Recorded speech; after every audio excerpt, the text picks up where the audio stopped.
Hi everyone, today we're gonna open a series of videos talking about the different writing systems, and we're gonna start with one of the most famous, but at the same time one of the most unknown writing systems ever created, the Egyptian hieroglyphs.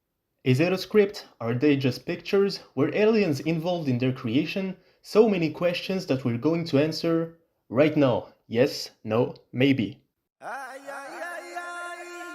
Now if you want more details about the Egyptian language, how the script works and how it evolved over time, you can also continue to watch this very interesting video. Before we go into the script and its history, we first need to talk a bit about the Egyptian language, which was the language behind the hieroglyphs. Ancient Egyptian is an extinct language that was spoken along the Nile Valley, and it's part of the large and ancient Afro-Asiatic family, which contains the Semitic languages, the Berber languages, and the Cushitic languages.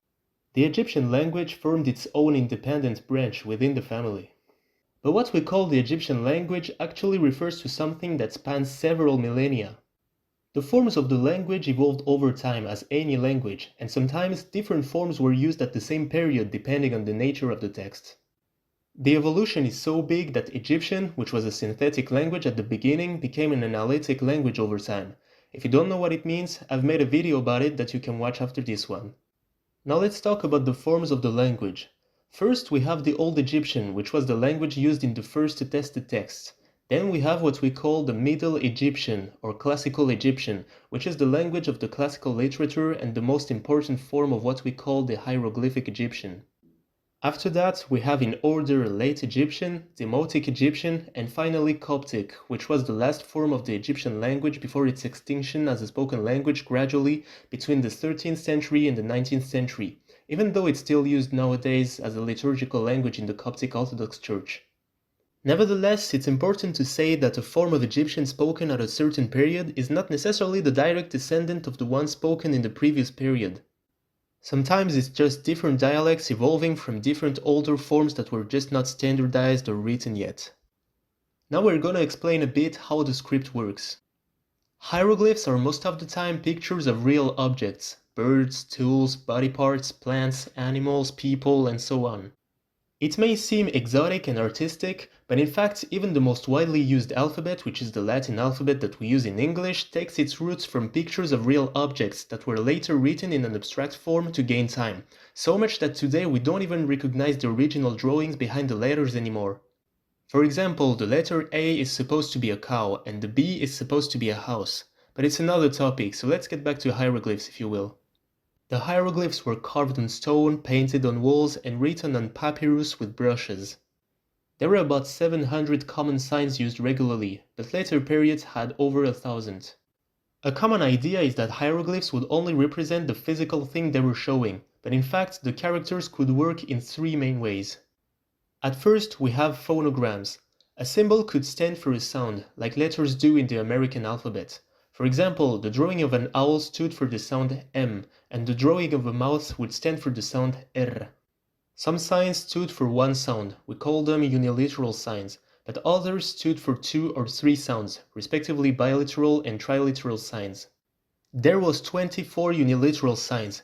However, Egyptians very rarely wrote only with uniliteral phonograms, they mixed them with longer phonograms and determinatives. And that's a good transition to the second type, the determinatives. These were symbols added inside the words to clarify the meaning. They were not read aloud.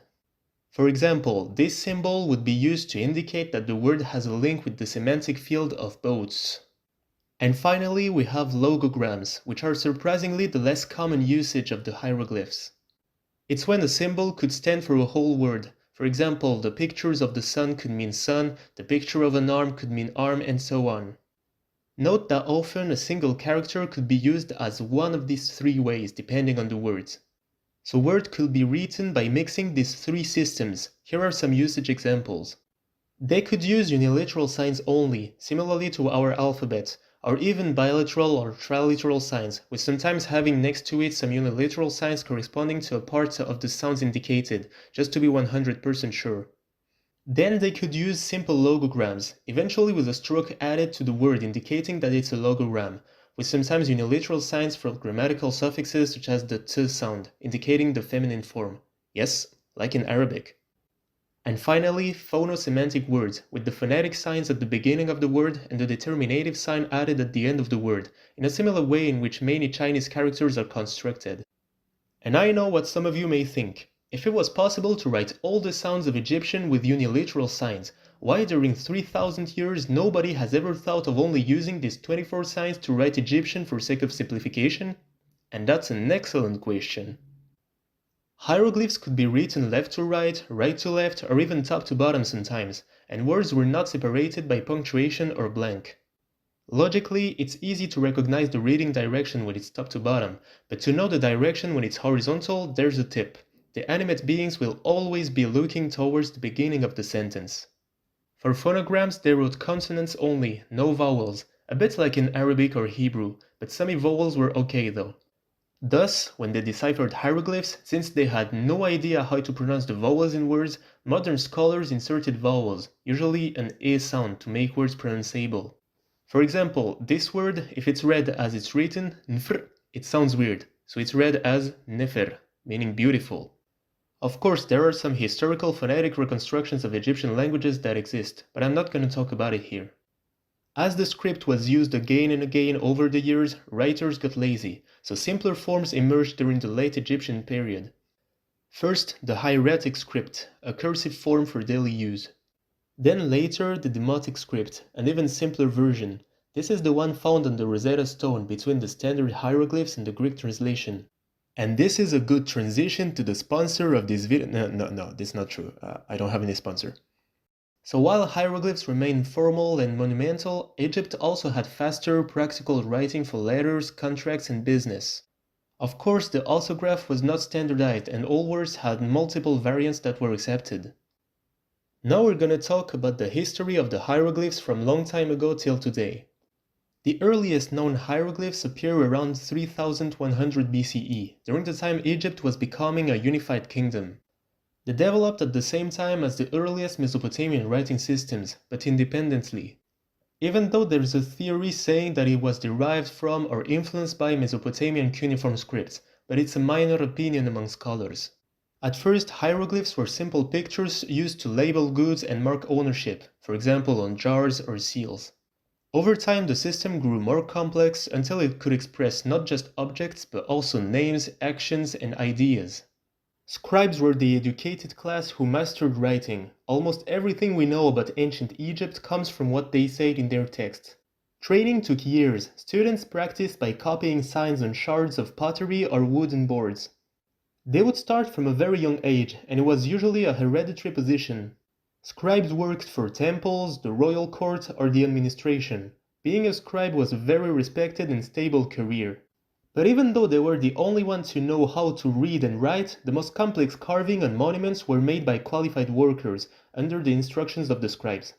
So these workers would most likely write without knowing the meaning of what they would carve, which is quite unusual. Hieroglyphs continued until the Roman period. By around the 4th century CE, knowledge of them almost disappeared, and most people would already think it was just pictures and not necessarily a developed script. There's an interesting true story. In some temples we found graffitis of Roman tourists. Among these, one of them wrote, "I cannot read the hieroglyphs." Another Roman guy came later and wrote, "Why do you care that you cannot read the hieroglyphs?" During the Roman Empire, Christianity and the Greek alphabet took over, and Egyptian writing traditions faded even more. For over 1000 years, no one on earth could read the hieroglyphs. Over the centuries, some people believing the script would only represent logograms tried to decipher them, but with no success. It was only in the 17th century that some people started to think the script may also represent sounds. In 1799, the Rosetta Stone was found, with the same text written in Greek, Demotic, and hieroglyphs. Lucky enough, even though nobody had any idea how to read the hieroglyphs or the Demotic script, we had a very good knowledge of the ancient Greek language. And religious people in Egypt still had the knowledge of the Coptic language, which is the last stage of the Egyptian language, written in an alphabet inspired by Greek, even though a few letters are ultimately derived from hieroglyphs. A part of the ease was also in the fact that in the hieroglyph script, the proper names were written inside cartouches, making them easy to identify. Moreover, it was carved during the Lagid dynasty, which was of Greek origin, and thus they had Greek proper names, and thus their names were written in hieroglyphs using a purely phonetic transcription. All of this helped proving that hieroglyphs were not just pictures, and with the help of Greek and Coptic, the hieroglyphs could be deciphered by the scholars. By the year 1822, the stone could be completely deciphered by Champollion and Egyptian language could be partially reconstructed. Since then, Egyptology has become a field of study, and we can now read texts that were silent for centuries. So, as we've seen, hieroglyphs were not just pictures, they were a way people tried to put their thoughts into little signs. They looked cool, but also confusing. For a long time, nobody could read them, and people thought they were just drawings. Later, smart monkeys figured them out again. This shows that writing is never forever the same. It can change, disappear, and come back. Hieroglyphs remind us that humans always want to keep their words safe, even if time tries to erase them. And that's all for today. Leave a comment, like, and subscribe for more videos like this. See ya!